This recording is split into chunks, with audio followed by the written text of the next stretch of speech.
My name is Ethan Ilzetsky. I'm a lecturer in the Department of Economics here at LSE. It is a pleasure to have all of you here, see all of you here, but particularly a pleasure to host David Pilling. David is the FT Africa editor, and he was previously the Asia editor for the FT. He has also been reported from Latin America, so truly a global citizen, can give perspectives from pretty much any place in the world. And he is going to be talking today about his book, The Growth Delusion, which is a very interesting and extremely entertainingly written book on the question of economic growth and how it is measured. So that sounds like a very wonky topic, but David makes it much more interesting than than I can make it sound.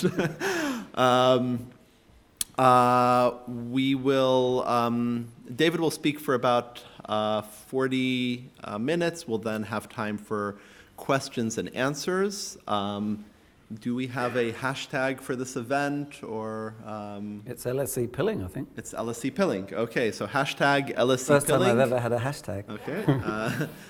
So yeah, feel free, but as you are doing that, do that with a muted phone. So please now take the opportunity to mute your phones. This event is being recorded, and ringing phones might make it impossible for us to provide a podcast of the event, but we'll make our best effort to do so.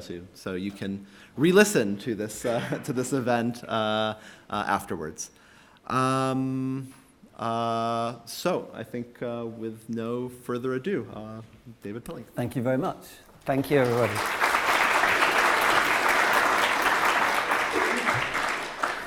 So I'm going to talk about GDP for the next 40 minutes. So if any of you want to leave, now's the time. I'm at the LSE, and so I thought that I really had to bring some charts. So there are, quite a few charts to get through. I want to start with the composition of British GDP. So let's start with chart number 1. Now, in 2012, two statisticians working for the Organisation for National Statistics received an instruction. The instruction was they were to start counting sex workers. The reason was that Eurostat, which was trying to set standards across Europe for how we measure GDP, it wanted to standardize this. One of the reasons it wanted to standardize it was because, for example, prostitution was legal in some European countries and therefore was counted in GDP. Likewise, some types of drugs, they weren't in others. So we weren't comparing like with like, and this was important for the European Union because it wanted a standardized measure so that it could then charge different countries their quota measured as a percentage of GDP. So there was a rationality for this. So Abramsky and Drew, being statisticians, being told to go and count the number of sex workers in Britain, did what came naturally, and they began to look at some academic papers. There's a paper that there was a paper that said that there was a certain number of female prostitutes, and bizarrely, GDP in Britain only counts female sex workers. It does not count male sex workers, which is a beginning of my kind of story about the certain arbitrary nature of GDP. So there was this study that showed the number of on-street and off-street sex workers in London. They then extrapolated that for the country at large. The report was out of date, and so they worked out how much the male population had grown, and then they extrapolated again. And they came up with a number, sort of fiendishly exact number, that there were 60,879 sex workers working in Britain. And they then had to work out how much they charged. So they started scanning the internet. And they went to various websites. One was called punter.net, and I'm not making this up. And they came up with, again, an alarmingly exact figure that sexual services on average cost £67 and 16 pence. And I have this unfortunate image of the punter counting out the last pennies, 13, 14, 50. They then multiplied this by the number of services that they calculated happened per week, which was 25, and came up with a number. Now, that number actually wouldn't tell you what the GDP of sex work was, because GDP is not just the value of everything produced, it is the value added. The important thing to know, and many of you will know this, if you think of a loaf of bread that costs, say, £3, you cannot count just that £3 as going towards GDP, because you've already counted the flour in that bread, and you've already counted the wheat in that flour. So you have to take these things off at each stage, the inputs, the intermediate inputs. And so Abramsky and Drew had to do this. So they took off various things, lighting, rent. They took off something called rubber items. This was never explained what it was. I was left in some doubt as to whether they were talking about condoms or some kind of sexy boots or something. But anyway, this came off. And they came up with it. They then did the same, by the way, for drugs. So they heroin, crack cocaine, powder cocaine, amphetamines, ecstasy, and cannabis. So if your drug of choice is not on that list, I'm afraid you're not doing your part for the British economy. They came up with a number, £9.7 billion, and that was the number in 2014 that these activities contributed to GDP. Now, I tell this rather odd story for two reasons. One is to explain that there is not a computer in the sky that works out every transaction that happens. We work out our GDP through surveys, through gathering bits of data, and through kind of extrapolating. And the ONS does that extremely well and extremely professionally, and so do many organizations around the world. Of course, the less money a country has, the less it's able to do that. But you have to remember that there isn't something out there called GDP that we measure. It's something that we kind of guesstimate. And the second is the certain sort of arbitrary nature. We think of this as a sacrosanct measure, and yet, for example, America doesn't count crime. We count crime. It counts guns, but it doesn't count certain types of activities, like, for example, heroin. And yet, we do take this measure extraordinarily seriously. People talk about the economy. Politicians would very rarely stand up and say, I'm actually going to shrink the economy, but in recompense, you'll get A, B, C, and D. That's almost unthinkable. And yet, the economy that we're talking about is measured by this strange thing called GDP. Just to show you, GDP is often used as a denominator. So we measure things like debt against GDP, tax against GDP. This is the only bit of the book I'm going to read out, and it's not written by me. So it was a letter to the Financial Times. And this letter we received when there was a debate in Britain about whether defense spending should drop below 2% of GDP, which is what we'd always spent. I imagine this letter, I can't actually remember who it's from, but I imagine that it was written by a sort of retired colonel from Sussex or something. And he says, Major General Whittington Smith, I think he's called.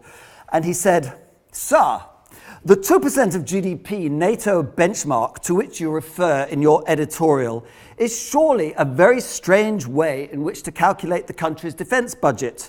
Applying this criterion to the UK has meant that the targeted expenditure figure has recently risen as a result of prostitutes' earnings and the consumption of illegal drugs being included in the composition of GDP, which seems mildly ridiculous. If only prostitutes worked a little bit harder, the army could have a few more guns.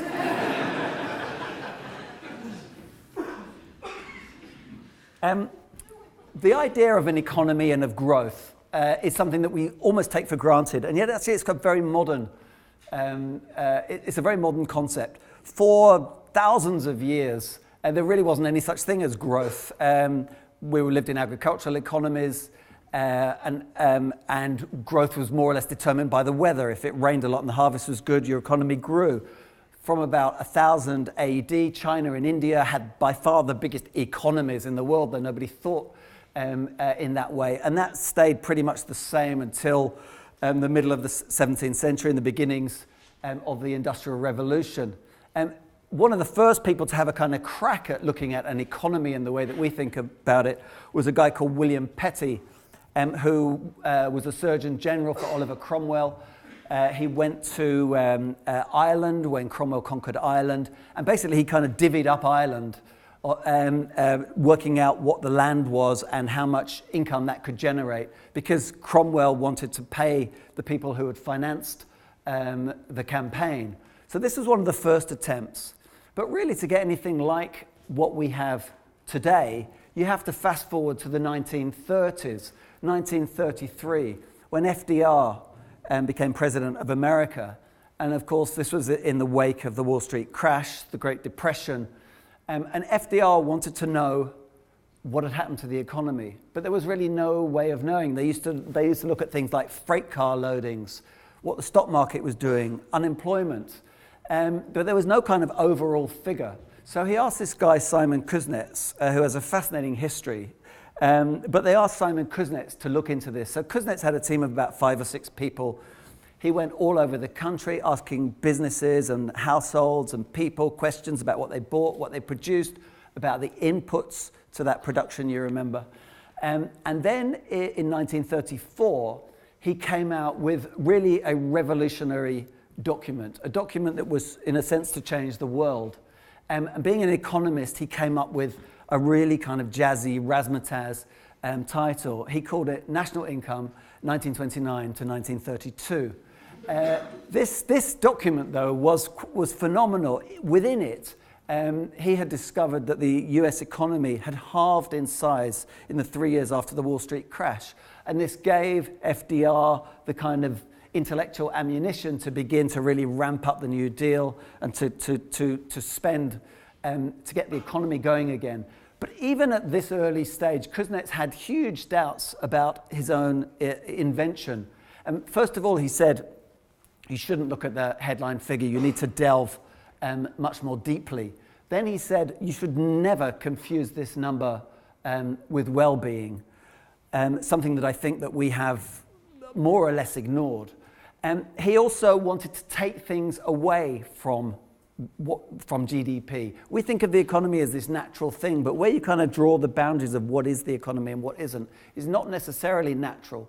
He wanted to take away armaments because he thought armaments were a sort of defensive expenditure. He wanted to take away roads that brought workers to their factories because he saw that as an intermediate input, like flour in bread, something that helped production but that wasn't production himself. He wanted to take away financial speculation. He actually wanted to take away advertising because he thought, and you might think this is patronizing, but he thought advertising kind of woke sort of irrational desires for things and consumption, and that this was also kind of useless. Kuznets lost this battle. He lost it partly because the next time GDP really came into its own was during the war, in the run-up to the war and when the Americans entered the war.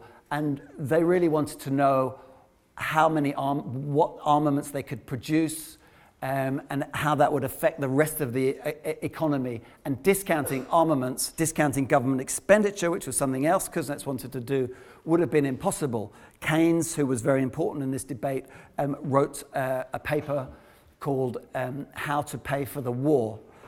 And so GDP sort of became solidified around this measure. Now, the important word in gross domestic product, the really important word, is gross. Nothing is really taken away. So we measure everything. We measure good things and we measure bad things. We measure pollution, and then if we clear up that pollution, we measure it again. We also measure plastic, for example. Plastic's become a big theme in Britain at the moment. The more plastic we pump out into the oceans for our children's children to clean up, the more that counts towards GDP. So we have to kind of think, what are we measuring and why, which is actually something that Kuznets said. One of the things we don't measure is housework. Now, we do measure some things that aren't transacted. We measure rent, for example, imputed rent. So if you live in your own house, we come up with a number of what rent you would pay if you were paying. We also measure government services, which aren't necessarily charged for. But we don't measure housework. And if we don't measure something, I guess it's my contention is that it's very easy to then devalue it or not value it at all. And of course, housework has mainly historically been done by women. And when women move into the workforce, you know, the gender pay gap is a big issue at the moment. If women's work is not valued at all, it's valued at 0 at home, then it's not surprising that as women move into the workforce, that their work is devalued. There's I'd like to kind of try a thought experiment. There's something called Womenomics in Japan. Shinzo Abe brought in Womenomics, and he was trying to get the economy going again. And what he noticed was that the female participation rate in the workforce in Japan was lower than in a lot of Western countries. So they began to kind of push women into the workforce. Now, opening up the workforce for women to work is obviously a very progressive thing to do, but it's still worth a sort of a thought experiment. If you imagine Japanese women, many of whom traditionally have kind of looked after children and also looked after their in-laws, if you imagine them in their home doing that and then move them next door, now and do this throughout Japan. So everybody in Japan has moved. There is no more work or less work being done. But suddenly your GDP has gone up because those people are charging a wage to work next door. And of course your tax base has gone up. But nothing in the real world has really changed, except Grandpa has no idea the person who's looking after him. That thought experiment, I think, just again sort of shows you that we're drawing these reasonably arbitrary borders between what is part of the economy and what isn't. Breast milk is another sort of example of this. Breast milk, of course, is valued at 0, whereas powder milk, employs people, companies pay tax. If you're a politician, your kind of almost invisible incentive leans towards the milk powder company and leans against, this kind of wonderful. This wonderful thing that women have. If every child were fed breast milk in the first hour of birth, 1/5 of child mortality in the world would cease. And yet you can see how policies can be influenced by the fact that we value this at 0. There was an Australian academic who did some work on this, tried to come up with numbers. She worked out various numbers for various economies, including America, and she worked out that breast milk was worth $53 billion to the American economy. Whose growth? We know that the American economy has been growing for years. We also know that that wages in real terms, median wages in real terms, have been stagnant since the 1970s. Inequality distribution is not something that GDP on its own, even GDP per capita, tells us about. Aggregates are dangerous, and averages are also dangerous. There's an economist joke. Being an economist joke is not very funny, but it goes, Bill Gates walks into a bar.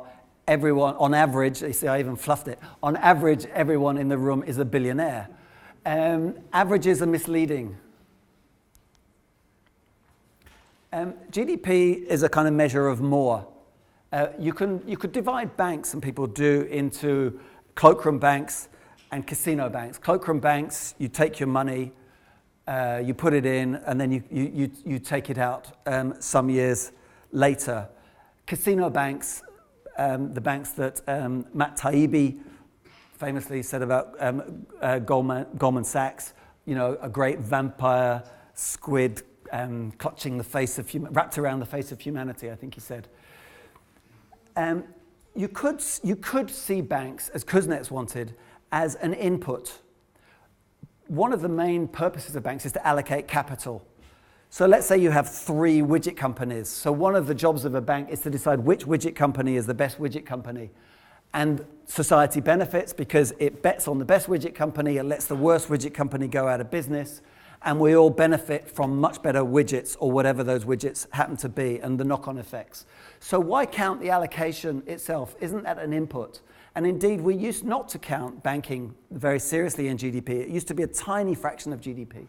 But in modern times, and partly because of the way we now calculate banking activity, banking's proportion of GDP has soared. The 2008 crash, just before the 2008 crash, just when banks were at their most dangerous, they were worth 10% of GDP.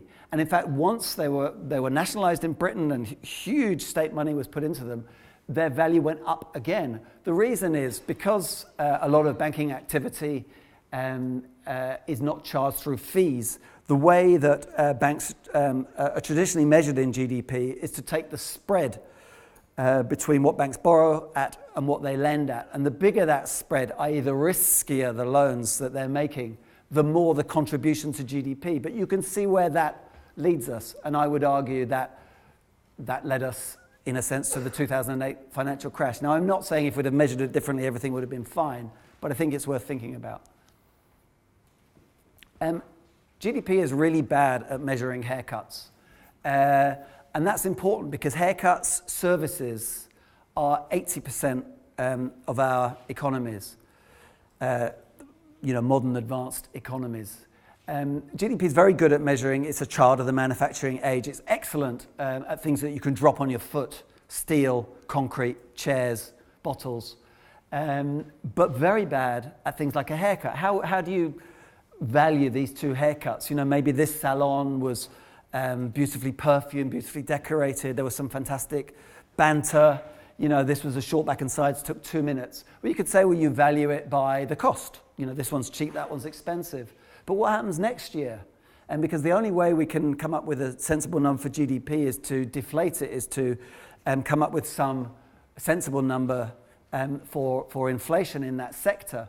But how do we know what the inflation was? If the price has doubled, is that because the service is twice as good? How would we possibly compare a haircut in New York with a haircut in Beijing? As I say, a lot of our economies now, psychoanalysis sessions, symphony orchestras, the only way within GDP of improving a symphony orchestra is to get the orchestra to play at twice the speed. So you can see that GDP is not particularly good at services, and yet we live in service economies. This becomes particularly true in the internet age. We think of our growth measures and the economy, as taking into account innovation. That must be what it does very well. But actually, GDP is terrible at innovation. Take an antibiotic. 200 years ago, any billionaire alive would have paid half his fortune or her fortune for a course of antibiotics if it would have saved their life. Now antibiotics cost pennies. So the same thing, even though it's obviously contributes to our life hugely, is worth nothing or very little in GDP terms. Imagine someone lugging around the Encyclopedia Britannica 20 years ago. A lot of human knowledge, they chopped down all those trees, they printed stuff, they drove it around, they sold some people the Encyclopedia Britannica. Now, almost everybody on planet Earth, anybody with access to a computer at any time, has access to most of human knowledge for no charge. And the contribution to GDP? 0. GDP is not very good at measuring the informal economy. That's pretty bad news in much of the developing world because a lot of economic activity takes place outside the formal taxed economy. Even in the rich world, in 1987, Italians woke up one day, thrilled that their economy was suddenly grown 14% and was bigger than Britain's economy. Why? Because they began to measure some of the grey economy. In other words, they began to capture the mafia. As a result, Italy surpassed Britain, and the Italians celebrated this as il sorpasso, the great overtaking. A slightly different story, and really not to do with the informal economy, but one day in Nigeria, the head of national statistics held a press conference to say that GDP of Nigeria was 89% bigger than previously thought. That was because they'd changed the way it was calculated. This had a big impact. Investors started talking about Nigeria more seriously now, the biggest economy in Africa. Nigeria could borrow more because its debt to GDP ratio had gone down. We take this figure very seriously, and yet there is an arbitrary element to it. For some countries, it's easier to measure GDP from space. This is North and South Korea at night. These are the night lights. South Korea ablaze with lights. Kim Jong-un, I'm not sure what he's watching there in Pyongyang, but there's sort of one TV on. The same exercise has been done in various countries in India, and I looked at it, and there's an account of it in the book, in Kenya. There they found that, in fact, according to satellite imagery, and satellites are passing over the Earth, much, much more regularly than people with clipboards can go and ask questions in the wilds of Kenya. And it discovered that, the official statistics were exaggerating the GDP of Nairobi, the capital, and downplaying the GDP of all sorts of communities around. So if we can measure, in some economies, GDP better from space than we can on the ground, I just think, we need to think about that. I've given you a quick run through of some of the problems with GDP. I'd now like to kind of talk about how we might think of things a little bit differently. So I'll tell you the story of Bill and Ben. Bill's a banker. He earns £500,000 a year. He's a very poorly paid banker, but bear with me. Ben is a gardener, earns £25,000 a year. Who is richer? Well, Bill obviously is 20 times richer. Now, what I've just told you is the GDP of Bill and Ben, in a sense. I've told you the income, because GDP is a measure of flow. It's a measure of the income in any given year. I haven't told you anything about the wealth of these two. And I may have forgotten to mention that Ben inherited from his great aunt a great estate that was worth £100 million only last year. And he works in the garden on Saturday afternoons, for which he pays himself a nominal salary of £25,000. He's 20, and he's going to move into London next year. He's going to buy a modest place in Mayfair, and with the remaining £95 million, he'll invest that and he'll live off the interest.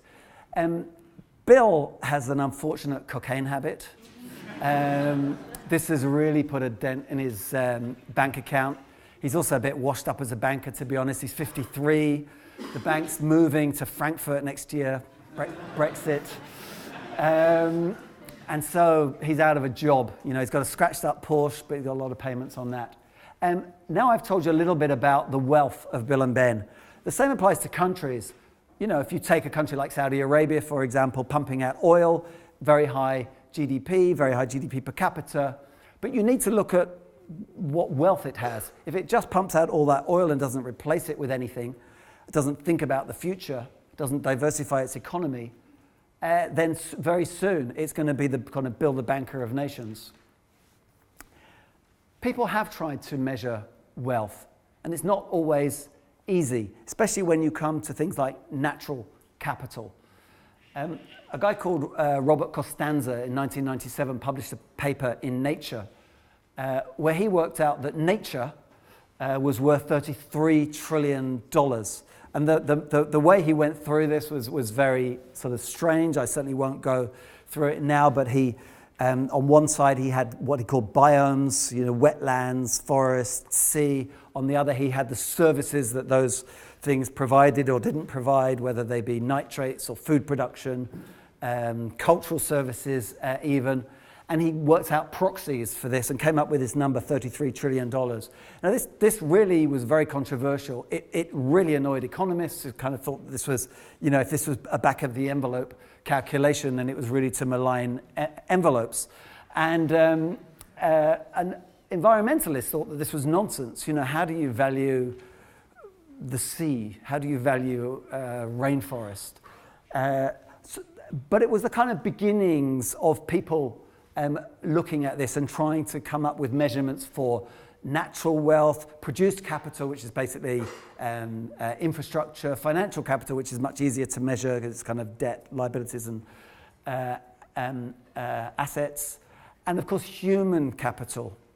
The World Bank, funnily enough, this week has come out with a very, very comprehensive report on the wealth of nations, the comprehensive wealth of nations, where it's had really quite a credible go, I would say, at measuring the wealth of 141 nations under all these categories for 20 years.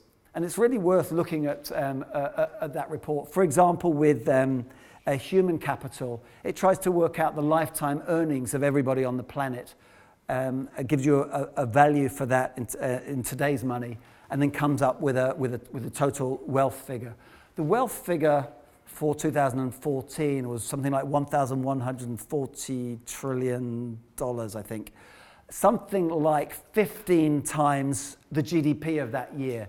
And you can think of wealth like, a kind of like a bank account for which you live off, but you need to keep replenishing that bank account. So you can live off the interest, but you can't take out too much money at any given time. You have to keep the stock of that wealth. You have to keep it at its current levels. We've sort of fetishized the economy to a certain extent, and yet here it was only really invented in its modern form in the 1930s. The word economy in its modern usage only began to be used in political manifestos in the 1950s. Before that, economy meant to save money in the kind of Jane Austen use of the word. It's only really since the 1950s that politicians have begun to use this word. In the last Tory party manifesto, they used the word economy in its modern meaning 59 times. We've become a little bit kind of bamboozled with this idea, I think, of the economy, something that we can't damage, we mustn't do bad things to, as though we're not kind of part of the economy and we're not part of the equation. The reason for this sort of slightly odd cat here was I was reading about valuing nature and putting value on things, and there was this wonderful article in The Guardian where they came up with a measure. They said, why don't we use the measure cat? A cat apparently is an old American measure that was it was the amount of poison you needed to kill a kilo of cat, which I thought was wonderful. And it's actually my proposal that we measure GDP in cats, if only so I can write the headline in the FT that last quarter Britain's GDP grew by a whisker. This is another sort of attempt to work out the wealth of the nation or of the planet in this term, on this occasion. It's an organization called the Global Footprint Network, and it calculated, and one can quibble with its methodology, but it calculated that on the 2nd of August 2017, we'd basically used up planet Earth for that year, and from then on we were borrowing from the future.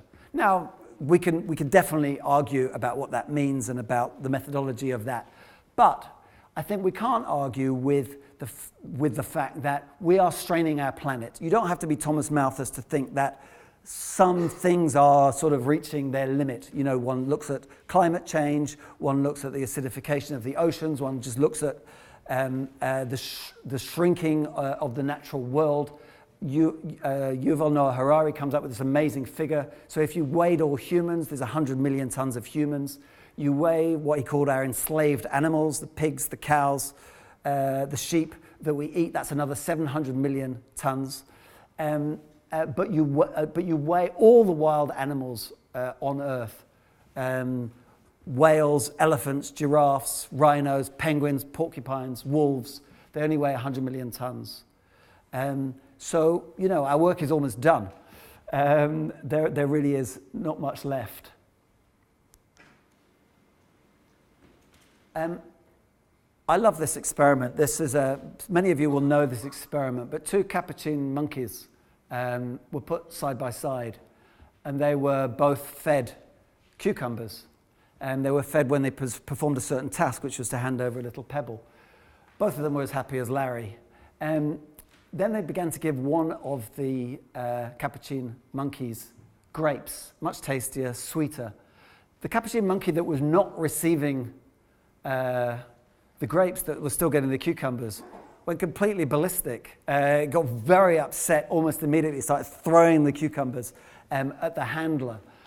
The reason I bring up this story is that there is a lot of research that tells us that happiness is not correlated very well after a certain level of income with growing income. Our happiness tends to be correlated with relative income. So if a certain proportion of the population is doing very well and we feel left behind, we'll suddenly feel very miserable. Lots of work has been done on this subject, on trying to measure a sense of well-being and happiness. Here at the LSE, Richard Layard, of course, very, very famously, he talks about this kind of race for status where people are at a football match and they're all sat down, and then one person stands, and then you have to stand to see over that person, and everybody stands. Suddenly everyone's standing, they've all got exactly the same view of the football match, only they have the discomfort of standing. Now, to a certain extent, this kind of crazy race we have, you can see how we are sort of compelled forwards as individuals, but you can also see the sort of madness in that. I like to think of GDP, the genius of GDP really is that it compacts all of human activity into one single number. And it is an astonishing achievement. But I sort of conceive of it of putting a very large frog into a very small matchbox. There are other sort of images, metaphors for GDP. Imagine the dashboard of a car. You may have a speedometer that tells you how fast you're going, and you may have another dial that tells you how much petrol is left in your tank.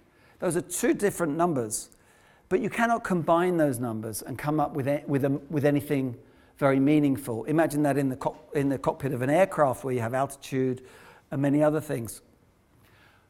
One of the things we've done with GDP is we've combined everything into one number. And one of the things I'm asking for is not to ditch GDP, but also to be aware that we can disaggregate some of those numbers. Now, GDP was one of the great inventions of the 20th century. If you don't like the idea of dismantling one of the great inventions of the 20th century, why not think about it like this? Why not think about it like releasing this frog from the matchbox? This is my last slide. There was an economist, Richard Golding, I think something of an eccentric, but he came up with this idea of the Cowboy economy and the Spaceman economy. The Cowboy economy was really when there were few people and abundant natural resources.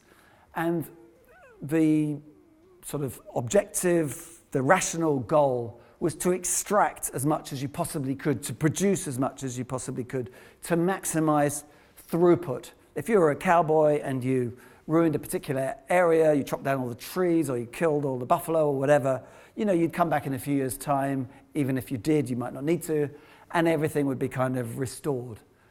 Now we live, I would say, in a spaceman economy where the idea may not be to maximize throughput. The idea may even be to minimize throughput. That doesn't mean not to grow, but it means to think, I think, about growth in a different way, to think about quality, to think about better, not necessarily to think about more, to think about other goals, whether they be mental health, contentment, maybe more equality, if equality is what's making us all unhappy. I think that, we're stuck with this kind of cowboy measure. We're stuck with a lasso, and we're trying to measure outer space with a lasso. I'm not suggesting for one moment that we ditch GDP. I'm really asking for, I guess, three things. One is that we approach it with a certain amount of caution, cynicism even, that when people say the economy is growing 3%, we kind of begin to think, yeah, but, what's hidden there? Maybe go and look for that ourselves, maybe think about that, maybe think that maybe we're being bamboozled. The second is, yes, maybe to think about some other measures to go alongside GDP. Now, this is difficult. You can't have too many measures, or you just get completely kind of overwhelmed. But you might be able to have 3 or 4 different measures. You might be able to think of some measure of distribution, or perhaps median household income. You might be able to think about some measure of wealth, or about natural capital. Maybe that's just to give CO2 emissions more political weight. Maybe that is just not to withdraw from the Paris climate change treaty. Maybe there's a measure of well-being that we could think about, a kind of a GDP plus or a GDP minus, a kind of net domestic product. There are different ways that we can think about this. Some of these measures already exist but are not kind of given the political backing.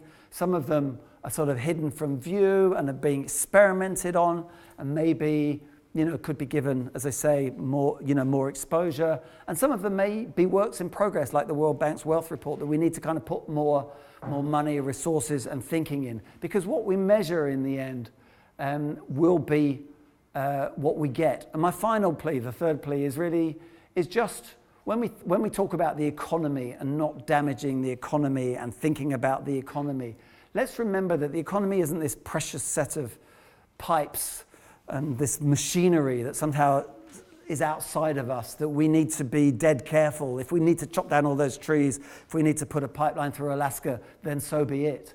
We are part of the economy is part of us. We may decide to build that pipeline, we may decide to chop down those trees, but we shouldn't think that this thing is separate from us. It is part of us and we are part of it. And that is part of the message of my book. I'm going to end there. Thank you very much.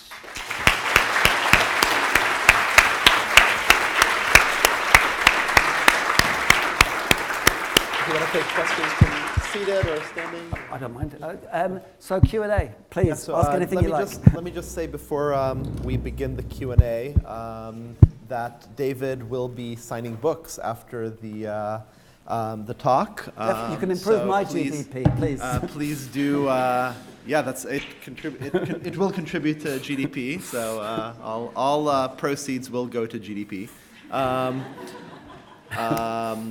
So I will take questions. Are there roving mics? There are roving mics that will approach you when a question comes up. Let me remind you that questions have question marks at the end of them. So please no lectures. So there's one over here.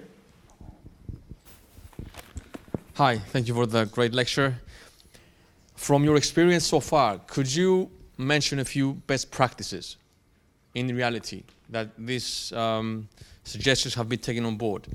And the second question will be, how can we use these different kinds of measurements in order to arrive to fundamentally different results in the economy? For example, more equality, more affordability of, let's say, housing, for example.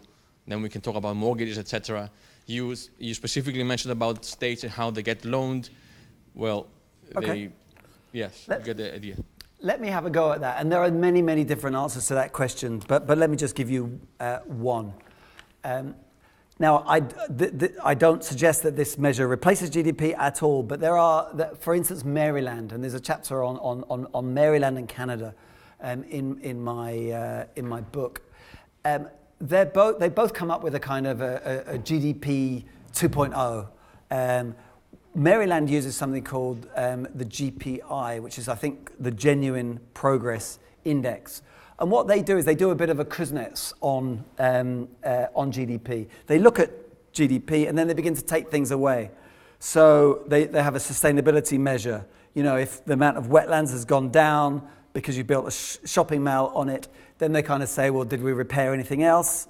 And so they come up with a number. There's a whole methodology there, and of course it's complicated and difficult and to some extent subjective. There's one kind of interesting thing they do which gives you a sort of an insight into the thinking.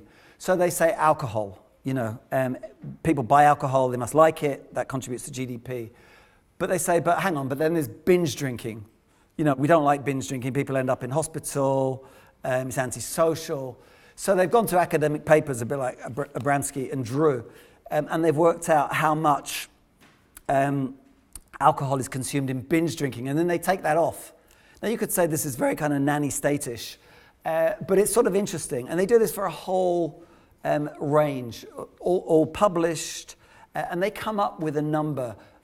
And the number is kind of, what would we like Maryland to look like? And of course, so, that depends on who we are.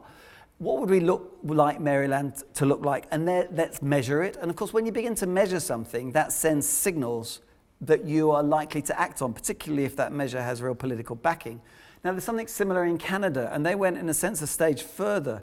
So they asked everybody, they didn't ask everybody, but they asked a sample of people in Canada, what is it you value? What do you want? What would progress look like to you? And then they began to categorize all of this. And then they began to measure it in a kind of a parallel way. It's done at one Canadian university. So what they're doing is they're not saying, we want to become like somewhere else. For example, Scandinavia always looks really good on a lot of these alternative measures. But they're saying, we kind of like how Canada is. We just want to be a bit more like Canada. So they sort of reflect people's values back at them. They begin to measure them, whether that be work-life balance, whether it be clean air, whether it be good jobs. There's a whole kind of list, again, very published, very transparent. And the important thing there is, again, these are not numbers that a central bank can begin to set interest rates off. But they are numbers that get debates going, and they are numbers that make people kind of think, well, what is it that we want to grow for? And I think that's what Kuznets was very strong on. Our aim is not to grow. That's the means. The end is whatever it is that we want. Better health. Maybe it's more stuff. But we have various ends, and growth is the means to get to those ends. So let's decide what those ends are and maybe begin to target those rather than targeting the intermediary. So that would be my rather rambling answer to your question. Couple of...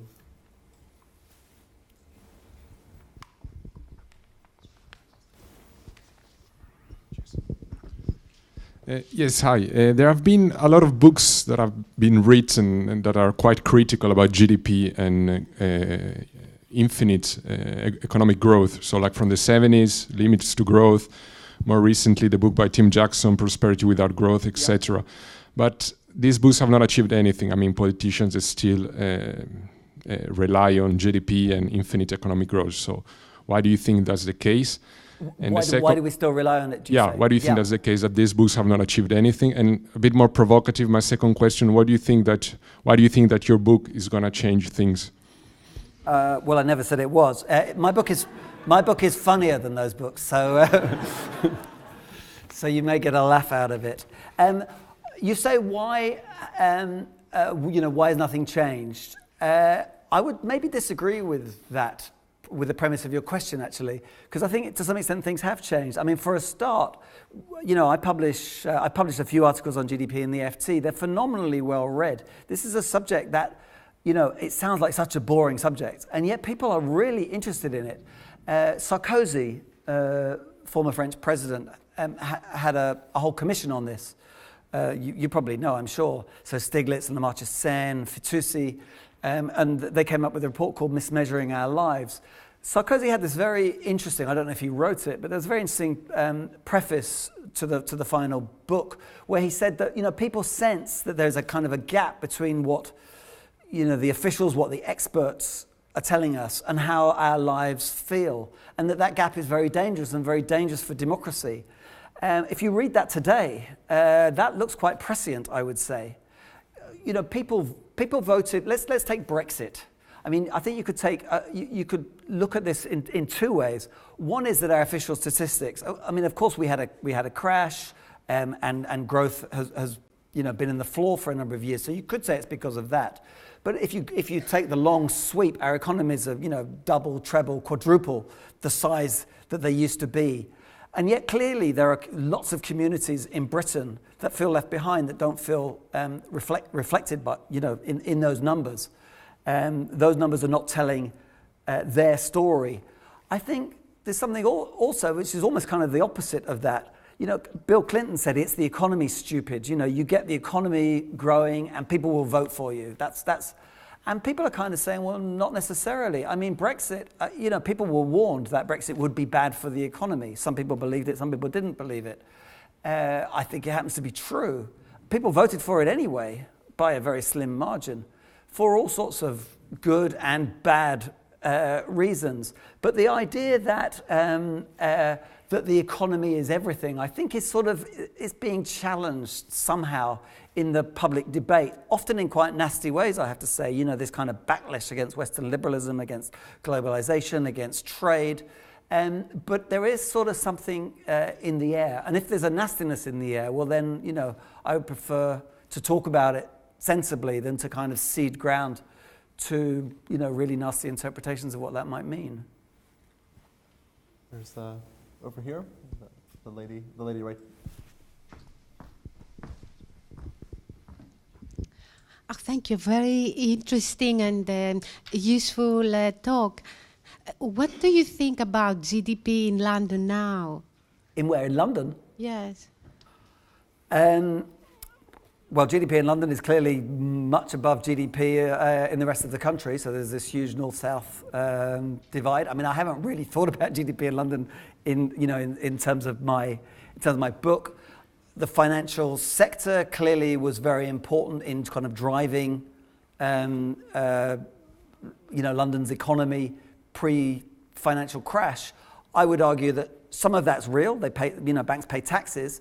I would also argue that some of that was not what it appeared to be. We ended up bailing out some of those banks. The austerity that followed, the years of slow growth that followed, meant that some of the growth that appeared to be being propelled by the financial sector based in London was to a certain extent illusory. Those are my initial thoughts on London's GDP, but it's not something I've really looked at in great detail. The woman here in purple. Some countries measure happiness as an index. How could that interact with GDP as we understand it? Well, I have a go at Bhutan. Bhutan, I think, has kind of ruined the whole happiness debate for me. I mean, some people really defend Bhutan's, approach. To me, Bhutan hasn't. It is not yet wealthy enough to begin to think about these things. If you look at, say, illiteracy rates.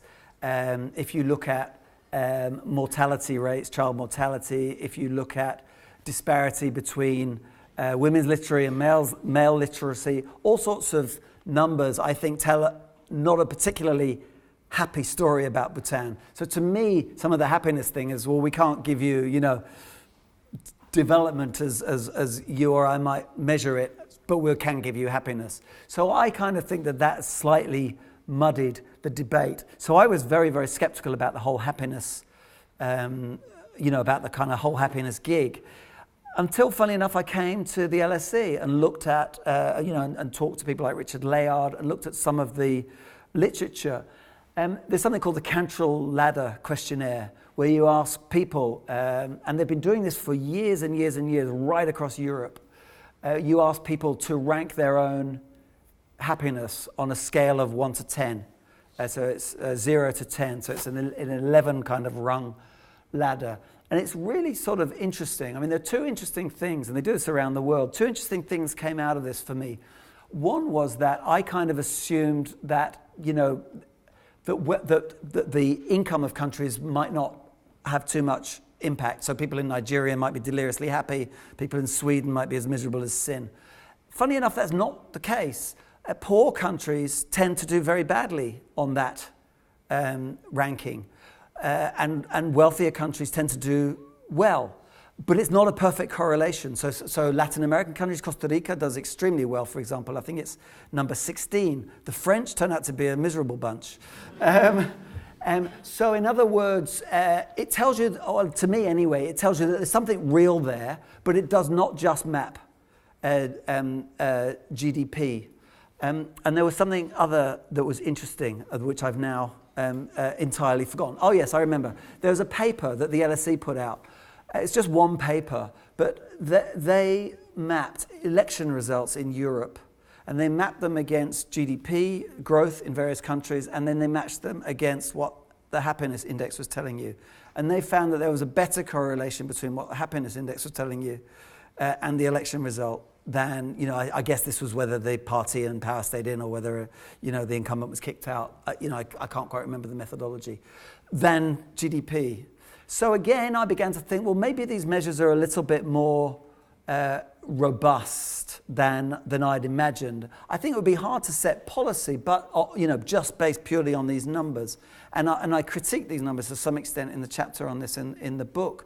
But when you begin to think about it, Layard comes up with some really interesting policy proposals, and so do other people that have studied this. And they're sort of quite different. When you begin to think about kind of happiness maximization, you come out with different proposals. One of his, for example, is to put much more money into mental health care because they've worked out that you get a big happiness bang for your buck than trying to do other things. I think that's very interesting and very kind of useful.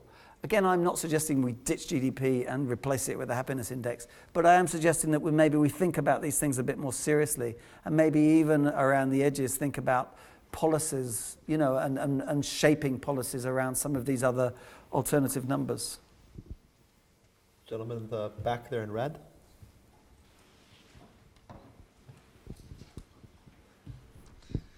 Thanks for an interesting discussion. Thinking about the sort of environmental question and obviously some of the sort of problems, threats to continued growth and so on, I just wondered if you had any comment on things like, for instance, existence value and unpriced costs to production and growth and so on, as to whether or not they can fit in. All of that's very weird. This was all explained to me, the value of a gorilla living in Rwanda. I've seen a gorilla I've obviously seen one in Uganda and Congo, not in Rwanda. But, I can tell you what the price of those things are. They're priceless. They're not worth £17.50 or £17 million or £17 trillion. If we destroy all our gorillas in the wild, we've done something pretty bad, I think. So I'm very worried about putting numbers on things. You begin to commoditize things and commodify them. And when you can do that, you can say, this forest is worth $20 million, but this shopping mall would bring $22 million worth of benefit. So let's cut down the forest and build a shopping mall. However, you can see why this has become, why people are thinking about this. Because if you value it at zero, which is what we basically do, then economically the only rational thing to do is to use those things as fast as possible, to dump as many as much toxic waste into our rivers, into the sky, to chop down as many old growth forests as you possibly can as quickly as possible, to drain the oceans as quickly as possible, to dump stuff in the sea. That's perfectly economically rational because it costs nothing. So if there's no charge, so I think we have to work out ways of charging for it, whether that's a carbon tax or a trading system. I have problems with trading systems, but if there's no monetary value attached at all, then full well what we human beings are going to do. We're going to, there was a guy, there was somebody living on Easter Island, which was an island whose entire culture depended on trees. And there was a guy who went up to the last tree and swung an axe at it and chopped it down. And he thought he was contributing to growth. And the society on his island died out. So, yeah. From the front here. Thanks very much.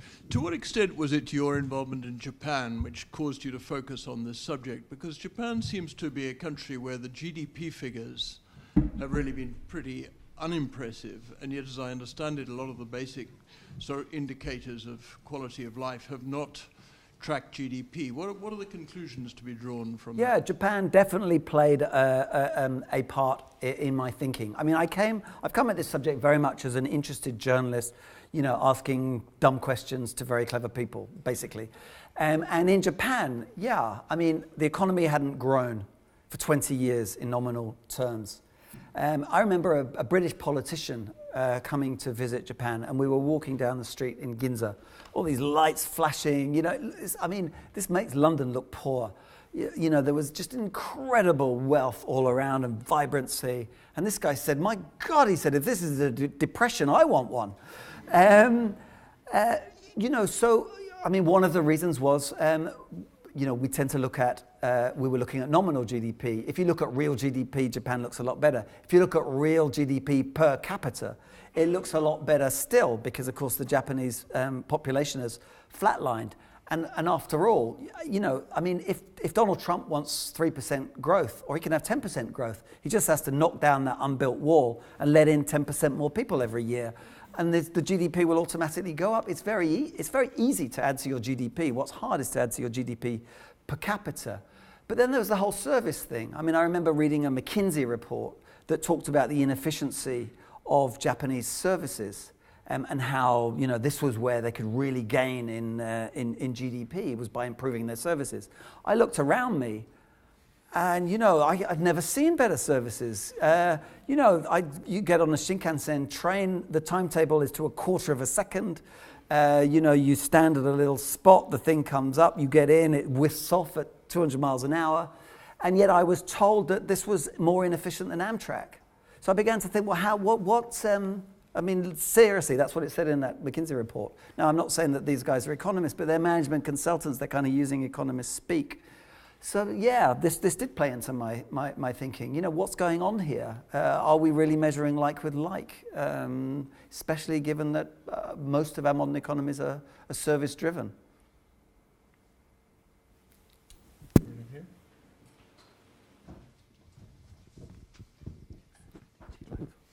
Hello. Where do you think reform of GDP as status quo is most likely to come from? Do you think it's most likely to come from a national government dropping out of the GDP race, or an international financial institution diffusing a new norm? I didn't catch the beginning of it, sorry. Where do you think reform of GDP as status quo is going to come from? Do you think it'll be a national government or an international financial institution? I think it could be top down or bottom up. I mean, interestingly, you've got the World Bank. You can't think of a more sort of boring or austere organization. And there they are kind of worrying about GDP and what it tells you and what it doesn't tell you. And they've, you know, devoted a lot of money to a team looking into wealth accounting. But I think it will also come from people saying, oh, hang on. You know, this is not all we care about. And I sort of sense that that's there. I don't think people are ever going to give up, you know, the idea that they want to be wealthy, they want more income, they want maybe even, you know, more and more stuff. But I think people sort of are beginning to look, I mean, I suppose I wrote my book really not, you know, people will criticize it for this in a sense, although I do look at solutions, I look at different ways of measuring and how we might think about things differently. Really, I see my book as a kind of starting point for a conversation. I think, first of all, you have to kind of know what's inside the GDP sausage making factory. And once you've done that, you can almost take it where you want. You can take it in an environmental direction. You could say, well, clearly the world's got to stop growing. Or you could say we've got to think about growth differently. Or you could say we've got to think about local communities and, you know, or Bitcoin's the answer. Or in a sort of funny sort of sense, I don't care what you do with the material in my book. I sort of just want people to think about it a bit. And so I think it could be a top-down community, a bottom-up community, people-led, or I think it could be you know, from the top. I mean, there are also governments making, I mean, you know, it's not exactly answering your question, but Norway, for example, they began to count their nature, if that's how you can put it, 100 years ago. They realized that they were chopping down all their trees. And so they began to do, you know, very sort of methodical accounting of their forestry, and their forestry is now going up. It's more of a kind of monoculture. It's not all obviously old growth forest. But then you look at that, and then you look at what they've done with their oil. You know, and they've taken wealth out of the ground or from beneath the oceans, and they've turned a lot of that wealth into other forms of wealth, into a sovereign wealth fund, the biggest in the world, $1 trillion. They own 1% of all stocks in the world. They've left that for the next generation. You know, what did the British do with their oil? They spent it. It's gone. So you can kind of see, if you begin to think about these things a bit more, it maybe leads to better policies. The patient young lady over here in the third row. Thank you. So my question ties in a little bit with your answer to the previous one. So basically you've said that GDP should not be treated as means in itself, but means to an end. But and don't you think that now we've lost sight of what the end is, and it's treated as a doctrine now, and the obsession with growth and growth for the sake of growth, and also if we did lose sight of the ends, how do we focus, and how do we make politicians refocus on looking at what the ends are? Will do the trick. You know, I don't know. That's a political question, isn't it? I mean, that's people being dissatisfied. That's people. You know, learning to interact. I mean, my book is not an anti-expert book at all, but there is this kind of, you know, there's this anti-expert thing in the air at the moment. I suppose what I'm saying is, you know, we can't think of economics as this really hard to. I mean, I'm sure a lot of you are studying economics. You'll know this. You know, this is a really complicated discipline. There's all sorts of weird formulas and models that don't seem to have an awful lot to do with the economies that, you know, normal people kind of live in. What I suppose I'm trying to do, and there are many people doing this in different ways, you know, the post-crash economic society and all that, rethinking economics and all of that, is to sort of say, you know, economics isn't just this scientific discipline that's out there. It's political, and that means that ordinary people ought to have, you know, ought to be au fait, ought to be able to speak to some extent the language of economics, ought to be able to debate with economists, and ought to be able to not just leave it up to the experts, but in a sense become sorts of experts themselves. So it's not a particularly great answer to your question, but it's the best I've got. The gentleman here in the tie on the fourth row.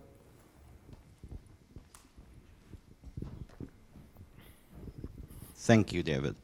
It seems to me like the delusion is not only in the growth, it's also in GDP itself, and maybe worse in its per capita calculation. Per capita? Per capita calculations. I mean, when you take two GDPs of equal value and growth value, and you apply them to different countries, you get different results and different interpretations. And this is something not taken care of in the literature, actually. And I can tell you that, especially that applies to developing countries, where per capita GDP means different in a country like Jordan or Tunisia or the UK or the US. And that's because of so many reasons. One of it is the social structure. It's not uncommon to see in a developing country 6 working people living under the same roof. And this has very much profound implications on their ability to save and their ability to accumulate surplus in their income. I can draw from Can you turn it into a question very quickly? I will. We'd like to hear. Well, this is a major hurdle actually for developing countries. I understand, but we don't want to hear another lecture. We'd like to hear a question. Well, don't you want me to introduce the issue first? I'd like you to say one last thing that has a question mark at the end, or hand back the microphone. No, I'll hand back. Okay, thanks. I agree with you. I think it's, you know, we take this number extraordinarily seriously, and we do compare countries, and we do say, you know, country A is doing well, country B is doing badly, but those numbers are often not comparable. The GDP per capita of Equatorial Guinea is fantastic, but the bulk of the population is living in dire poverty. Lebanon is much wealthier than it appears to be, partly because of remittances, gross domestic product. is not the same as gross national product. There are all sorts of differences. You know, as I suggested in that slide, that where you can measure GDP reasonably well from space. Some countries just don't have the capacity to measure their GDP very accurately, and yet the numbers that they come up with or that we guesstimate are taken extraordinarily seriously and determine whether a country can receive aid, you know, at what rate it can borrow at, whether its policies are working, whether it should privatize its health system because it's clearly, you know, a failure or whatever. And so I think that we hang too much on these numbers that are not comparable. So in that sense, if that's a vague answer to your question, that's my answer. So we'll take 2 more questions and then go by David's book. Right. As you mentioned Richard Layard a couple of times, yeah. I remember, or I think I remember, that he tried to put a number to happiness, which is about between 50 to 60K annual income per year. So it's difficult for those who have more to achieve happiness, but it's also very difficult for those who have less to achieve 50K per year.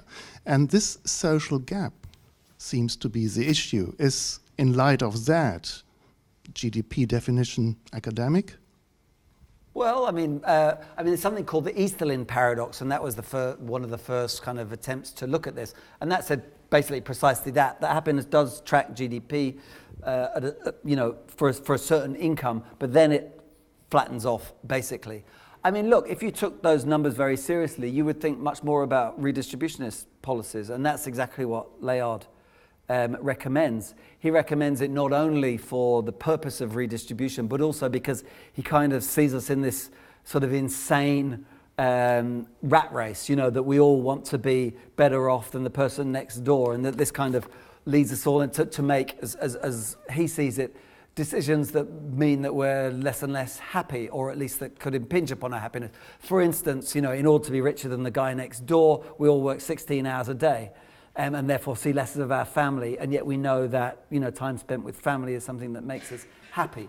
So Layard would say, well, then you have to begin to tax this kind of crazy self-incentive to go and work more.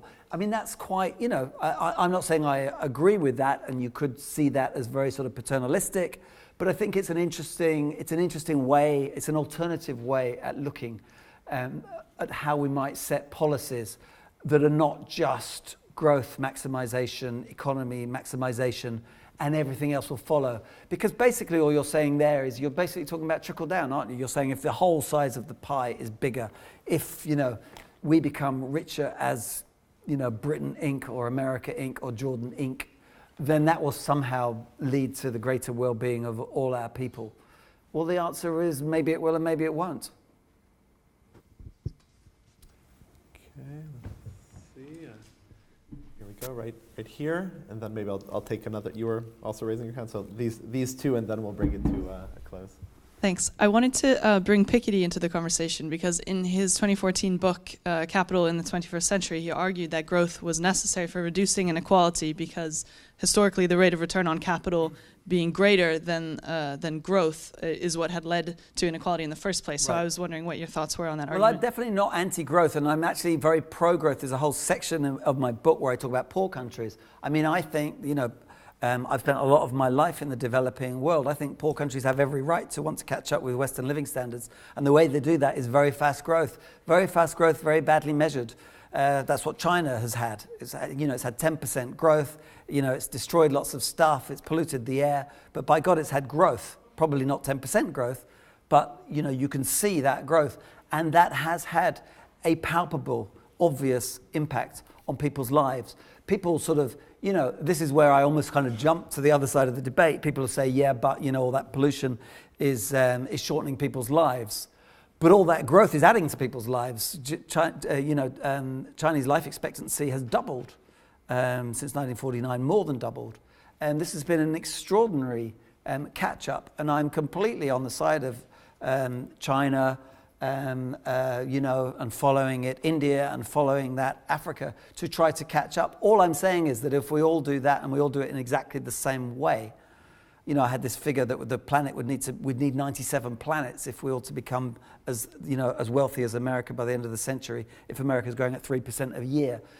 I would say that clearly that is unsustainable. So we have to kind of, so we're hitting upon some certain limits. We might have to think about growth differently. Poor countries may have to grow more intelligently, or they'll all catch up, but in the process, the planet will be destroyed. But I'm absolutely not opposed to growth or to catch up at all. And even within countries, I would, the same. Last question.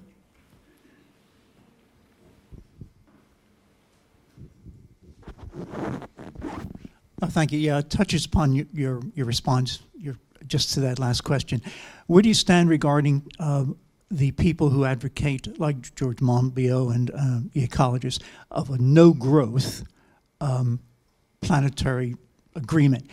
There's a futurologist from Silicon Valley who spoke here last week, and one of the statistics that he threw out was that Africa alone, by 2030, will have the population greater than India and China. So if growth means the depletion of natural resources, it just stands to reason that having one planet, that we're going to reach a zero-sum game. Yeah. Well, first of all, the figure that he gave is wrong.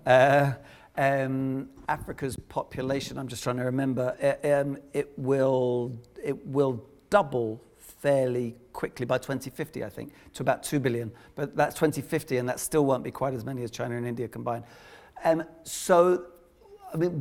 Yes, I think that 11 billion people living at American standards of living, that's going to create problems, and that's something that we urgently need to think about. Absolutely.